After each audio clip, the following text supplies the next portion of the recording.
ರಾಜ್ಯದಲ್ಲಿಂದು ಗುಡುಗು ಸಹಿತ ಆಲಿಕಲ್ಲು ಮಳೆ, 4 ಜಿಲ್ಲೆಗೆ ಆರೆಂಜ್ ಅಲರ್ಟ್. ಕರ್ನಾಟಕ ರಾಜ್ಯದಲ್ಲಿ ಮುಂದಿನ 3 ದಿನಗಳ ಕಾಲ ಏಪ್ರಿಲ್ 28ರವರೆಗೆ ಹವಾಮಾನದಲ್ಲಿ ಏರುಪೇರಾಗಲಿದ್ದು, ಕೆಲವು ಕಡೆ ಹಗುರ ಮಳೆಯಾದರೆ ಬಹುತೇಕ ಜಿಲ್ಲೆಗಳಲ್ಲಿ ಬಿಸಿಲಿನ ತಾಪಮಾನ ಮತ್ತಷ್ಟು ಹೆಚ್ಚಾಗಲಿದೆ. ಕರ್ನಾಟಕ ರಾಜ್ಯ ವಿಪತ್ತು ನಿರ್ವಹಣಾ ಕೇಂದ್ರದಿಂದ ಉತ್ತರ ಕರ್ನಾಟಕದ 5 ಜಿಲ್ಲೆಗಳಿಗೆ ಆರೆಂಜ್, ಉತ್ತರ ದಕ್ಷಿಣ ಒಳನಾಡಿನ 15 ಜಿಲ್ಲೆಗಳಿಗೆ ಯೆಲ್ಲೋ ಅಲರ್ಟ್ ಘೋಷಣೆ ಮಾಡಲಾಗಿದೆ.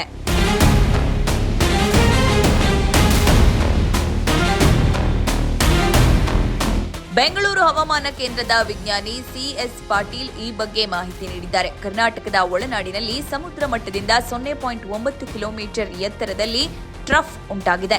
ಇದರ ಪ್ರಭಾವದಿಂದ ಕರಾವಳಿ, ಉತ್ತರ ಹಾಗೂ ದಕ್ಷಿಣ ಒಳನಾಡಿನ ಜಿಲ್ಲೆಗಳಲ್ಲಿ 25% ಪ್ರದೇಶಗಳಲ್ಲಿ ಮುಂಜಾನೆ ಗುಡುಗು ಮಿಂಚು ಸಹಿತ ಹಗುರ ಮಳೆಯಾಗುವ ಸಾಧ್ಯತೆ ಇದೆ.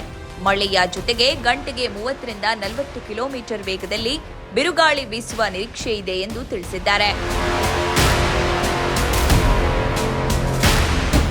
ಉಷ್ಣ ಅಲೆ, ಕರಾವಳಿಯ ತಾಪಮಾನದಲ್ಲಿ ಏರುಪೇರಾಗುತ್ತಿದ್ದು ಬಿಸಿಲ ಬೇಗೆಗೆ ಜನರು ತತ್ತರಿಸಿ ಹೋಗಿದ್ದಾರೆ. ಇಂದು ಉಡುಪಿ, ಉತ್ತರ ಕನ್ನಡ ಮತ್ತು ದಕ್ಷಿಣ ಕನ್ನಡ ಜಿಲ್ಲೆಗಳಲ್ಲಿ ಹೀಟ್ ವೇವ್ ಅಲರ್ಟ್ ಘೋಷಿಸಲಾಗಿದೆ. ಇದರ ಜೊತೆಗೆ ಗುಡುಗು ಸಹಿತ ಗಾಳಿ ಮಳೆಯಾಗುವ ಸಂಭವವೂ ಇದೆ ಎಂದು ಹವಾಮಾನ ಇಲಾಖೆ ತಿಳಿಸಿದೆ. ಮುಂದಿನ 5 ದಿನದವರೆಗೂ ಕರಾವಳಿಯಲ್ಲಿ ಇದೇ ರೀತಿಯ ವಾತಾವರಣವಿರಲಿದೆ ಎಂದು ಇಲಾಖೆ ತಿಳಿಸಿದೆ. ಯಾವೆಲ್ಲ ಜಿಲ್ಲೆಗೆ ಮಳೆ alert? Orange alert Bidar, Kalaburagi, Vijayapura, Bagalkot, Belagavi. ಹಳದಿ ಅಲರ್ಟ್ ಯಾದಗಿರಿ, ರಾಯಚೂರು, ಕೊಪ್ಪಳ, ಗದಗ, ಧಾರವಾಡ, ಉತ್ತರ ಕನ್ನಡ, ಹಾವೇರಿ, ದಾವಣಗೆರೆ, ಶಿವಮೊಗ್ಗ, ಉಡುಪಿ, ಚಿಕ್ಕಮಗಳೂರು, ದಕ್ಷಿಣ ಕನ್ನಡ, ಹಾಸನ, ಕೊಡಗು, ಮೈಸೂರು. ಈ ಜಿಲ್ಲೆಗಳಲ್ಲಿ ಆಲಿಕಲ್ಲು ಸಹಿತ ಮಳೆ ಬೀಳುವ ಸಾಧ್ಯತೆ ಇದೆ ಎಂದು ಕರ್ನಾಟಕ ರಾಜ್ಯ ವಿಪತ್ತು ನಿರ್ವಹಣಾ ಕೇಂದ್ರ ಎಚ್ಚರಿಕೆ ನೀಡಿದೆ. ಉಷ್ಣ ಅಲೆ ಹಾಗೂ ಉಷ್ಣಘಾತದಿಂದ ರಕ್ಷಿಸಿಕೊಳ್ಳಲು ಆರೋಗ್ಯ ಇಲಾಖೆ ಕೆಲವು ಸಲಹೆ ಸೂಚನೆಗಳನ್ನು ನೀಡಿದೆ.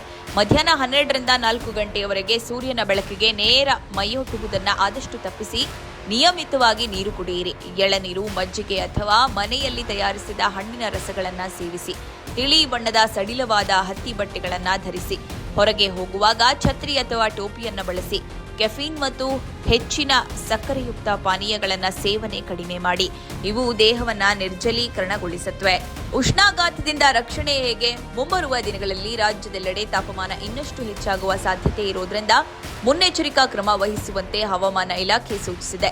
ಅವಶ್ಯಕತೆ ಇಲ್ಲದೆ ಮನೆಯಿಂದ ಹೊರಬರುವುದನ್ನು ತಪ್ಪಿಸುವಂತೆ ಹೇಳಲಾಗಿದೆ. ಬೇಸಿಗೆ ರಜೆಯಲ್ಲಿ ಮಕ್ಕಳು ಬಿಸಿಲಲ್ಲಿ ಆಟವಾಡುವುದನ್ನು ಆದಷ್ಟು ನಿಯಂತ್ರಿಸುವಂತೆ ಸೂಚಿಸಲಾಗಿದೆ.